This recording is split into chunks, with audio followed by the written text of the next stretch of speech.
Alors, vous allez vous mettre à table maintenant.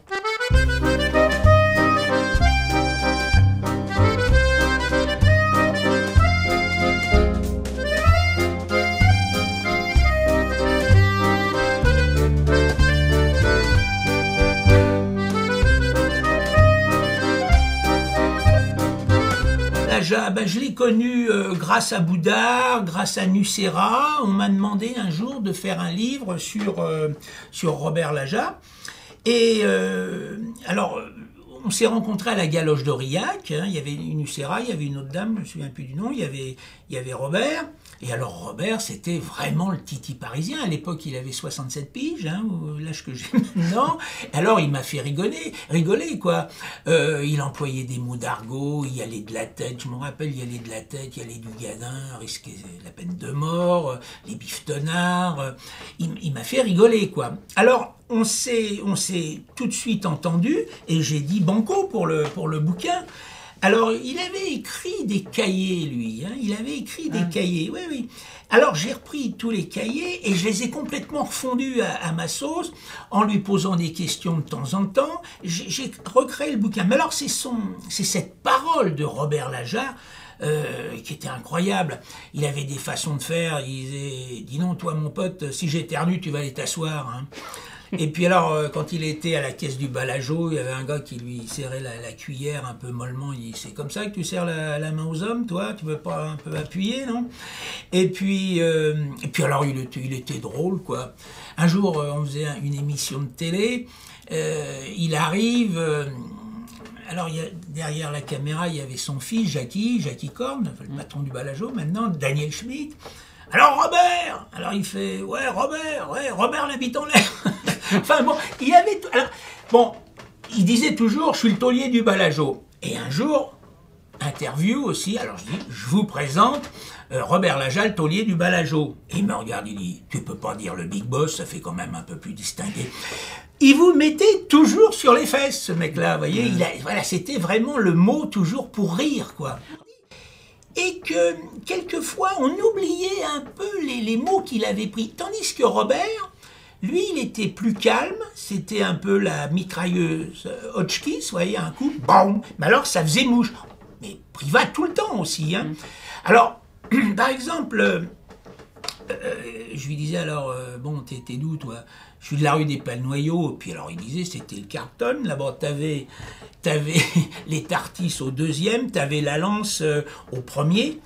Alors, la Lance, c'est un vieux mot d'argot qui figure déjà dans l'argot réformé du XVIIe siècle. Je n'ai entendu ce mot pour dire l'eau que dans la bouche de Joe Privat. La Lance. Donc il parlait un argot vrai de voilà, il a entendu la flotte, bon, la baille, mais on ne dira pas je vais boire de la baille, hein, on dira je vais boire de la flotte, je vais boire de la Lance, mais vous voyez, il y a quand même des... Et je n'ai jamais entendu ce mot de Lance que dans la... Et c'est un vieux mot, hein. Alors il était marrant, quoi. Qu'est-ce que tu bois, Joe? Bah, il dit, je sais pas, un ragouge, un blanco. Bah, moi, je suis un mec du milieu, moi, de toute façon. Voilà, ça n'arrêtait pas.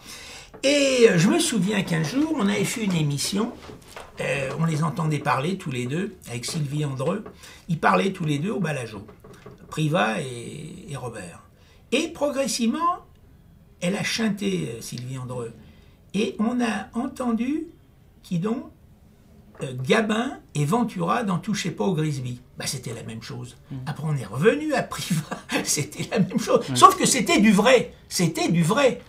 Et non, c'était des mecs marrants, quoi. Ils avaient le génie du langage populaire. Ils ciselaient ça. Par exemple, un jour, Robert, pour Robert Deshalles, on va chez José Arthur. Et José Arthur lui pose la question qu'il fallait. C'est-à-dire, il le fait réagir la première. Bon, si je comprends bien, Robert Lajat, vous étiez un bas du cul. Il le regarde, il dit « Oui, mon pote, t'avais raison. » Et à ce moment-là, dis donc, il n'y avait pas de ressort aux godasses. Hein. C'était parti. Hein. Et tout de suite, il avait quoi? Il avait 72 piges quand c'est sorti, ça. Privat était un génie de l'accordéon. Hein. Il rencontre Émile Vacher, très jeune, dans la maison close, pas la maison close, voilà, dans la maison de rendez-vous, exactement. C'était pas, enfin, c'était un bordel, mais c'était une maison de rendez-vous rue des Écouffes. Voilà, hein. c'est ça, rue des Écouffes. Voilà. Ouais. Alors, elle appelle Mimile Vacher. Elle lui dit, j'ai un neveu là qui en tâte.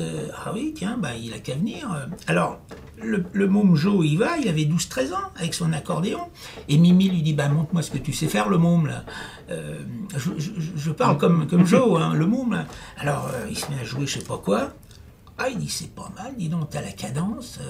Et il l'a pris pour jouer avec lui pendant les intermèdes, quoi. Alors, il avait 13-14 ans. Et il est passé un peu partout dans Paris, en particulier en 1935, donc il a 16 ans, avec les frères Ferré qui étaient des guitaristes. Et là, il a appris à jouer coulé, à jouer swing. Ah oui. Et le musette de Jo Privat est appelé musette swingant.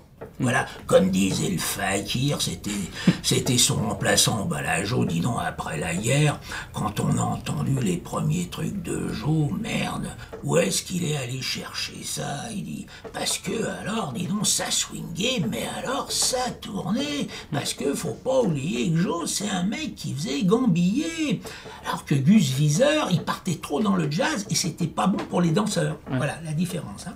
Il y a les bords de la Seine, il y a la place de l'Opéra, il y a le bois de Vincennes. Quel beau dimanche on a là. Et puis il y a le bal